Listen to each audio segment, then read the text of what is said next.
بالله من الشيطان الرجيم جو اکیلا ہی اس تمام کائنات کا خالق، مالک، مدبر اور انتظام چلانے والا ہے۔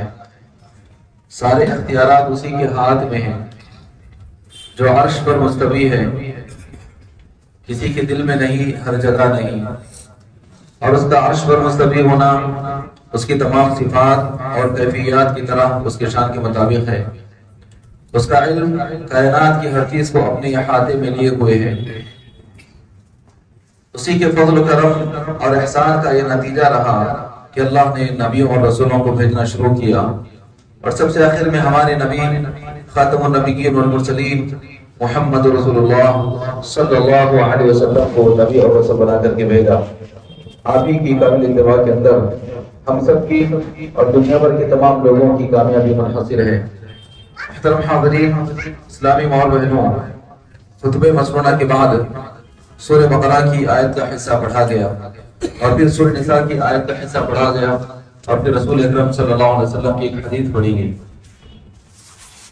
ہم اس بات سے بخوبی واقف ہیں کہ ہم شعبان کے مہینے سے گزر رہے ہیں، اور ابھی چند دنوں بعد رمضان کے مہینے کی آمد ہے۔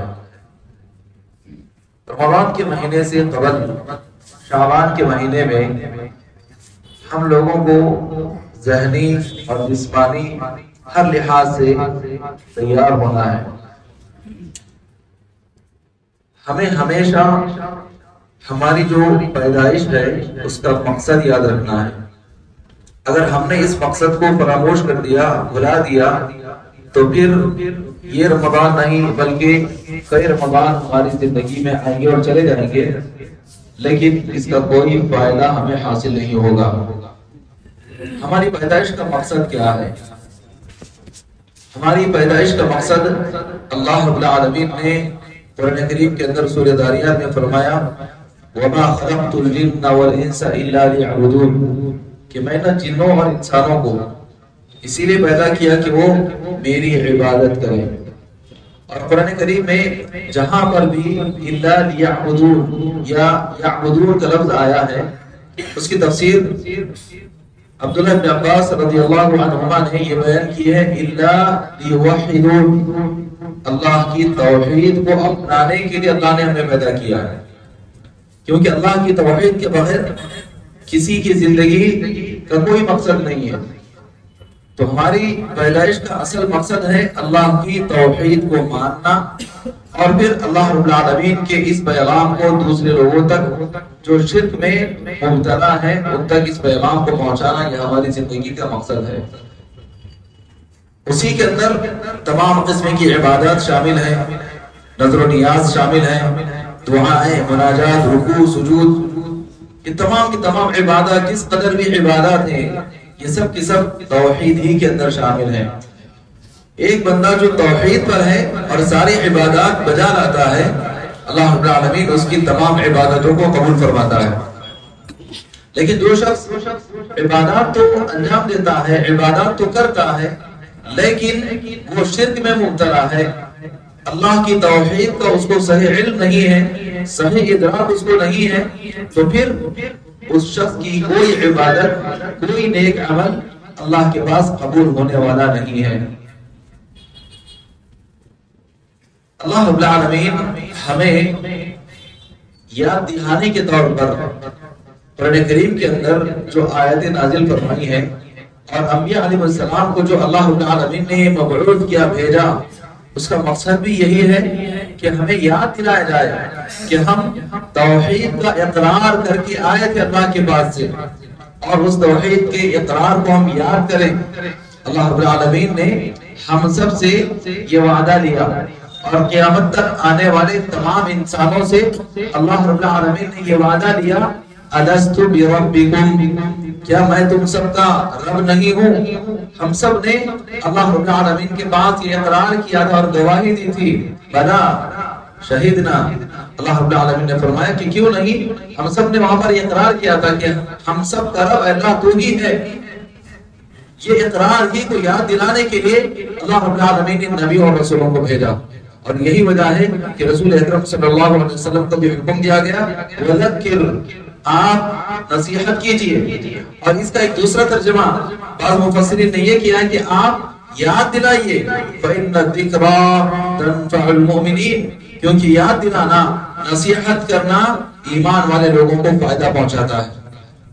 تو رمضان سے پہلے ہم سب کو چاہیے کہ ہم اپنے مقصد کو یاد رکھیں۔ ہماری پیدائش کا مقصد، ہمیں پیدا کیے جانے کا مقصد اللہ کی توحید کا اقرار ہے، اور اللہ کی توحید کو دوسرے لوگوں تک پہنچانا یہ ہماری ذمہ داری ہے۔ شعبان کے مہینے میں ہم اس کے لیے تیار ہو جاتے ہیں، لیکن کس طریقے سے تیار ہونا ہے وہ ہم نہیں جانتے۔ ہمیں سے اکثر لوگ اور اکثر مسلمان رمضان کے آنے سے پہلے اس کے لیے تیاریاں شروع کر دیتے ہیں، لیکن کیسی تیاری؟ بزنس کے لیے، کہ ہمیں رمضان میں کیا بزنس کرنا ہے، کتنا ہم کو کمانا ہے، کیسے کمانا ہے، کہاں سے لینا ہے، کہاں پر بیچنا ہے، کس انداز میں بیچنا ہے، یہ تمام چیزوں کے لیے ہم منصوبہ بندی کرتے، پلاننگ کرتے ہیں۔ لیکن جو اصل مقصد ہے رمضان عطا کیے جانے کا، وہ مقصد ہم فراموش کر دیتے ہیں۔ رمضان کا اصل مقصد کیا ہے وہ ہمیں یاد رکھنا ہے۔ لہذا آج کے اس خطبے کے اندر رمضان کا جو مقصد ہے یا تقویٰ کے جو فائدے ہیں، تقویٰ جو مقصد ہے، وہ انشاءاللہ آپ کے سامنے بیان کیا جائے گا۔ اللہ رب العالمین نے سورہ بقرہ میں حج کا حکم دینے کے بعد فرمایا وَتَزَوَّدُوا، آخرت کی تیاری کر لو، آخرت کے لیے توشہ جمع کر لو، آخرت کے لیے جمع پوجی حاصل کر لو۔ فَإِنَّ خَيْرَ الزَّادِ التَّقْوَىٰ، کیونکہ آخرت میں سب سے بہترین توشہ جو تمہیں فائدہ پہنچا سکتا ہے وہ تقویٰ ہے۔ فَإِنَّ خَيْرَ الزَّادِ التَّقْوَىٰ وَاتَّقُونِ يَا أُولِي الْأَلْبَابِ، اے سمجھدارو میرا تقویٰ اختیار کرو۔ اس آیت میں اللہ رب العالمین نے ہم سب کو حکم دیا کہ ہم تقویٰ اختیار کریں اور تقویٰ کی زندگی گزاریں۔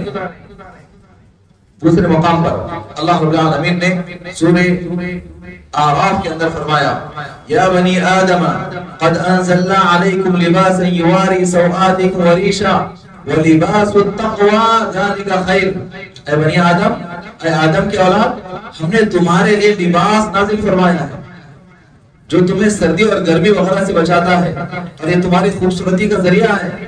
اور پھر اللہ نے آگے فرمایا وَلِبَاسُ التَّقْوَىٰ، تقویٰ کا لباس ذَلِکَ خَیْرٌ، یہ سب سے بہترین چیز ہے۔ تو ہم جو لباس پہنتے ہیں، ہم جو کپڑے پہنتے ہیں، اس کے اندر ہم یہ سمجھتے ہیں کہ ہم بہت زیادہ خوبصورت ہو گئے۔ ٹھاٹ واٹ میں رہنا اور ٹپ ٹاپ میں رہنا، ہم یہ سمجھتے ہیں کہ یہ خوبصورتی ہے۔ اس بارے میں ایک عربی شاعر نے کہا لیس الجمال بمیزر تزرنا، کہ خوبصورتی یہ نہیں ہے جو تم لباس پہنتے ہو، ان الجمال جمال العلم والادب، خوبصورتی تو علم اور ادب کی ہے۔ ہمارے پاس شریعت کا علم نہیں ہے، ہمارے پاس اخلاق نہیں ہے، ہمارے پاس کیریکٹرز نہیں ہے، ہمارے پاس مینرز نہیں ہے، تو پھر کتنا بہترین ہی لباس کیوں نہ پہن لے، اور ظاہری وضاحت سے وہ کتنا حسین اور جمیل اور خوبصورت کیوں نظر نہ آتا ہو، لیکن وہ شریعت کی نگاہ میں وہ خوبصورت نہیں ہے۔ جس کا دل گناہوں کا دل دادا ہے، اس کا ظاہر پوری طریقے سے صاف اور شفاف ہے، تو وہ انسان خراب انسان ہے۔ اسی لیے آپ دیکھیں اللہ رب العالمین کے پاس ایسے بندوں کی بہت ہی قدر و منزلت ہے جو محنت، مشقت، مزدوری کرتے ہیں، اس کی وجہ سے ان کے کپڑے میلے کچیلے ہو جاتے ہیں، بعض وقت ان کے کپڑے پھٹ بھی جاتے ہیں، لیکن اسی حالت میں وہ برابر حلال کمائی کماتے ہیں اور اللہ رب العالمین کی عبادت کرتے ہیں، اور اللہ کی عبادت کے لیے مساجد کو وقت پر پہنچ جاتے ہیں۔ ایسے لوگوں کی اللہ کے پاس بڑی اہمیت ہے۔ ایک انسان جو اے سی کے اندر رہتا ہے اور بالکل صاف شفاف کام کرتا ہے، لیکن وہ حلال کی کمائی نہیں کماتا، وہ اللہ کی عبادت نہیں کرتا، تو پھر یہ انسان کا اللہ کے پاس کوئی اعتبار نہیں ہے، اس کی کوئی قدر و منزلت نہیں ہے۔ لہذا اللہ رب العالمین نے سورہ اعراف کی ساتھ میں فرمایا کہ وَلِبَاسُ التَّقْوَىٰ، تقویٰ کا لباس ذَلِکَ خَیْرٌ، یہ سب سے بہترین چیز ہے۔ اسی طریقے سے اللہ رب العالمین نے ہم سے پہلے جتنے بھی امتیں گزری ہیں ان سب کو بھی اور ہمیں بھی اللہ رب العالمین نے حکم دیا کہ ہم تقوی اختیار کریں۔ اللہ نے فرمایا وَلَقَدْ وَصَّيْنَا الَّذِينَ أُوتُوا الْكِتَابَ مِن قَبْلِكُمْ وَإِيَّاكُمْ، کہ ہم نے نصیحت کی، تاکید حکم دیا کس کو؟ الَّذِينَ أُوتُوا الْكِتَابَ مِن قَبْلِكُمْ، ان کو جنہیں تم سے پہلے کتاب دی گئی۔ اہل کتاب کس کو کہا جاتا ہے؟ یہود اور نصارہ کو اہل کتاب کہا جاتا ہے، تو انہیں بھی اللہ رب العالمین نے تاکید حکم دیا۔ وَإِيَّاكُمْ، اور تمہیں بھی اللہ، یعنی ہم کو بھی اللہ رب العالمین نے حکم دیا ہے ان اتقوا اللہ، کہ اللہ کا تقوی اختیار کرو۔ اب تقوی کے بارے میں ہم نے اتنا سنا تو پھر یہ سوال پیدا ہوتا ہے کہ آخر تقوی کس کو کہتے ہیں؟ تقوی کے بارے میں صحابہ کرام سے، سلف صالحین سے بہت سارے جملے منقول ہیں اس کا ڈیفینیشن بیان کرنے کے لیے، اس کی تعریف بیان کرنے کے لیے کہ تقوی اس کو کہتے ہیں، یہ چیز تقوی ہے، یہ چیز تقوی ہے۔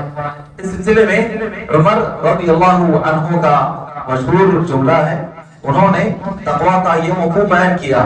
تقوی یہ ہے جیسے کہ تم ایک جنگل سے گزر رہے ہو جس کے دونوں جانب خاردار یعنی کانٹے دار جھاڑیاں ہیں، اور آپ جو لباس پہن کر کے جا رہے ہیں وہ بالکل کاٹن کا لباس ہے، اور تم اپنے لباس کو وہاں سے گزرتے ہو تو کیسے گزرتے ہو؟ تو شخص نے کہا کہ میں وہاں سے جب گزرتا ہوں تو اپنے کپڑوں کو بالکل سمیٹ کر کے گزرتا ہوں، بالکل اپنے قریب کر کے گزرتا ہوں تاکہ میرا کپڑا، میرا گریبان، میرا دامن کہیں کسی کانٹے میں نہ اٹک جائے اور اس کی وجہ سے پھٹ نہ جائے۔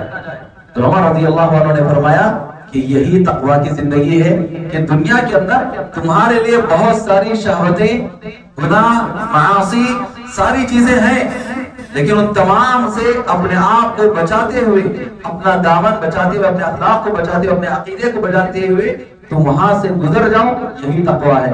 یہ بات عمر رضی اللہ عنہ نے بیان فرمائی۔ اسی طریقے سے علی رضی اللہ عنہ نے اس سلسلے میں بیان فرمایا کہ تقوی کس کو کہتے ہیں۔ علی رضی اللہ عنہ نے فرمایا الخوف من الجلیل، اللہ رب العالمین کا خوف اپنے دل میں رکھنا۔ انسان جب بھی کوئی گناہ کرتا ہے وہ اللہ کے ڈر سے بے خوف ہونے کی وجہ سے، اللہ کے عذاب سے بے خوف ہونے کی وجہ سے گناہ کرتا ہے۔ جب انسان کے دل میں اللہ کا ڈر ہوتا ہے تو پھر وہ انسان گناہ نہیں کرتا ہے۔ تو علی رضی اللہ عنہ نے فرمایا کہ الخوف من الجلیل، اللہ رب العالمین کا خوف اپنے دل میں رکھنا ہے، والعمل بالتنزیل، اور اللہ نے جو نازل کیا اس پر عمل کرنا۔ اب یہاں ہمیں یاد رکھنا ہے کہ بہت سارے لوگ اپنے آپ کو متقی کہتے ہیں، ولی اللہ کہتے ہیں، اللہ کے نیک بندے کہتے ہیں، صالحین کہتے ہیں، لیکن ان کی عملی زندگی اگر ہم دیکھیں تو وہ قرآن پہ عمل نہیں کرتے، نمازوں کی پابندی نہیں کرتے۔ ایسے لوگ اپنے آپ کو ولی اللہ سمجھتے ہیں اور ایسے لوگوں کو بعض لوگ ولی اللہ بھی کہہ دیتے ہیں۔ یہ بہت بڑی غلط فہمی ہے۔ اللہ رب العالمین نے اللہ کے ولیوں کے بارے میں فرمایا کہ ان اولیاء اللہ لا خوف علیہم ولا هم يحزنون، کہ سن لو کہ جو اللہ کے ولی ہیں ان کو نہ کسی قسم کا خوف ہوگا اور نہ وہ غمگین ہوں گے۔ اب یہ اولیاء اللہ کون ہے؟ اللہ نے آگے فرمایا الذین آمنوا، جو ایمان لے آئے، وکانوا یتقون، اور وہ تقوی والے ہیں۔ لہذا جو ایمان کے ساتھ تقوی کی زندگی گزارتے ہیں یہی لوگ اللہ کے نیک بندے ہیں اور اللہ کے ولی ہیں۔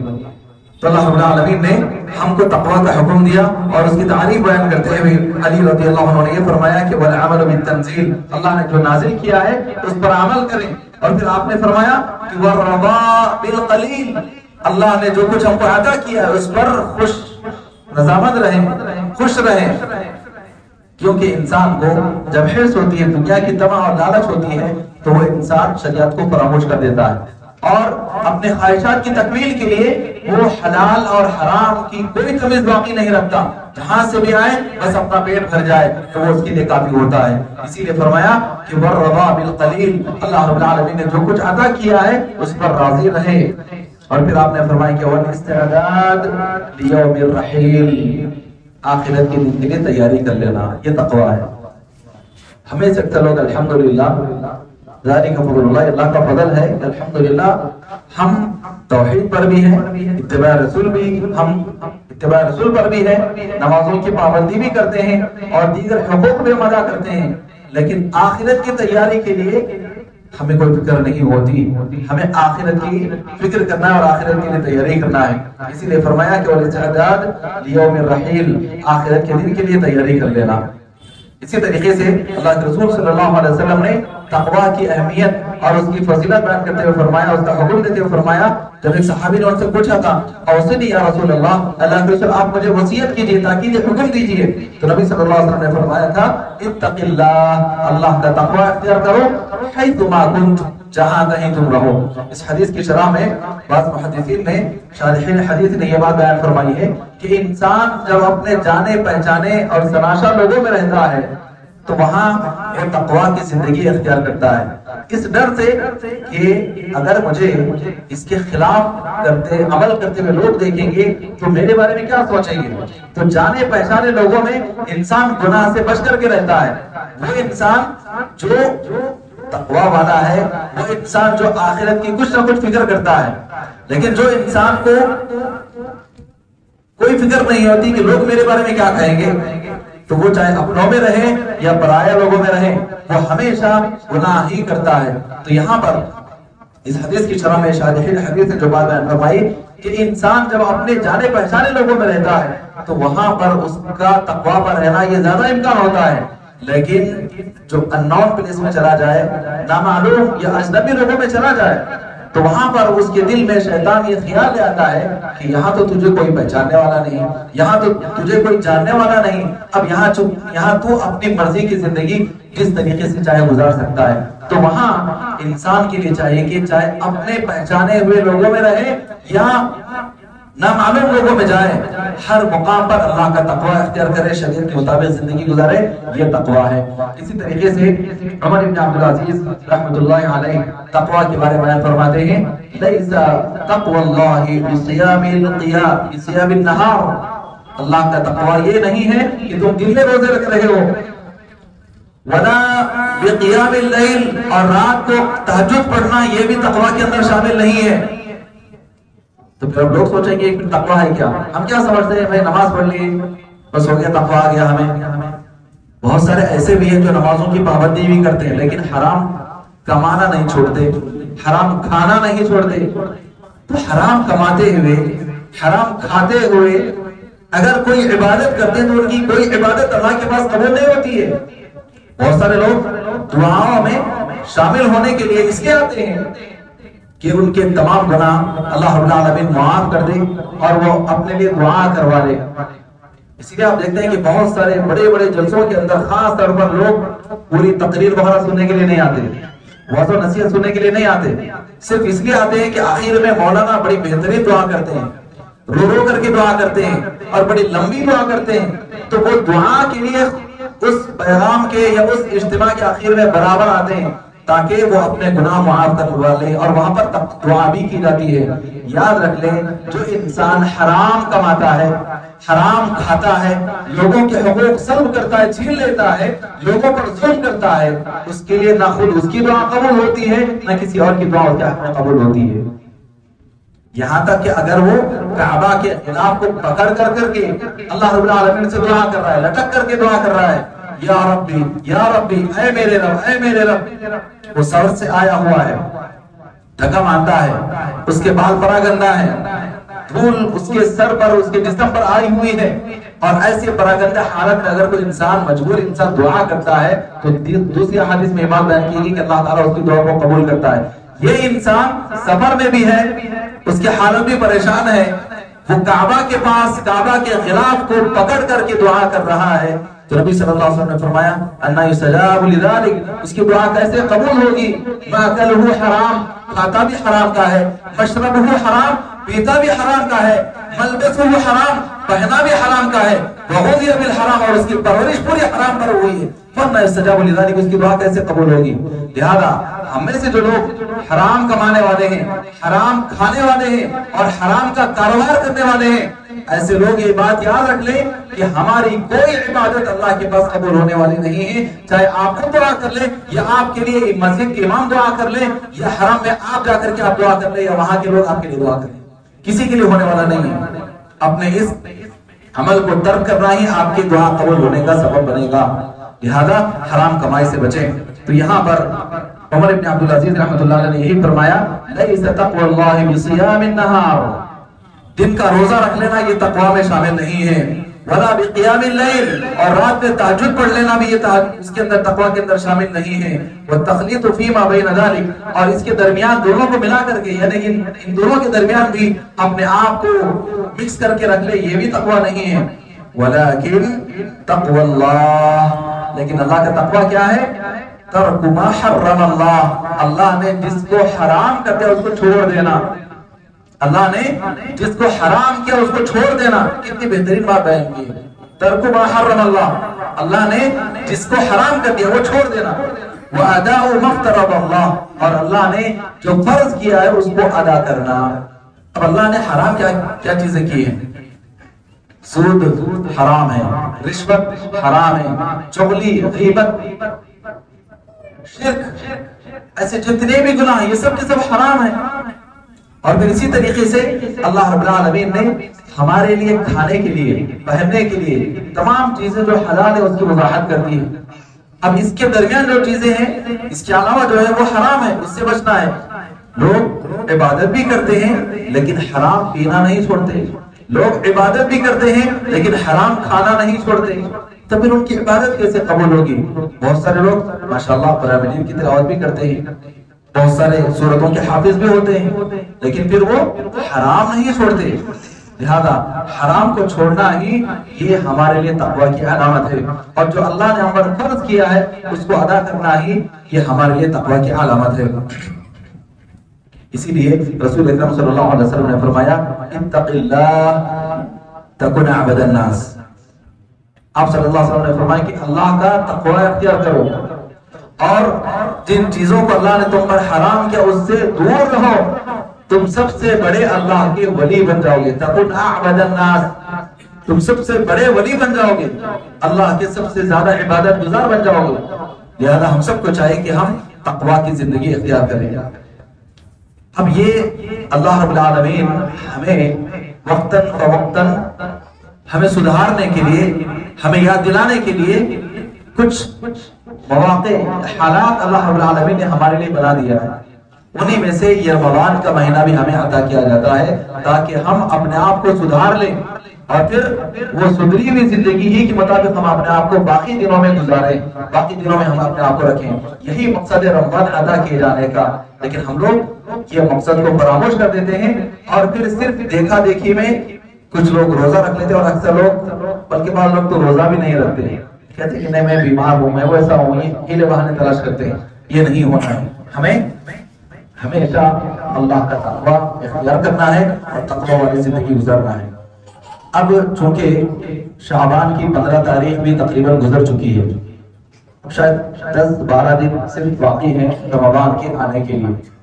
تو یہاں پر ایک بڑا اہم مسئلہ ہے، وہ یہ ہے کہ کچھ لوگ 15 شعبان کے بعد بھی روزے رکھتے ہیں. 15 شعبان کے بعد بھی کچھ لوگ روزے رکھتے ہیں.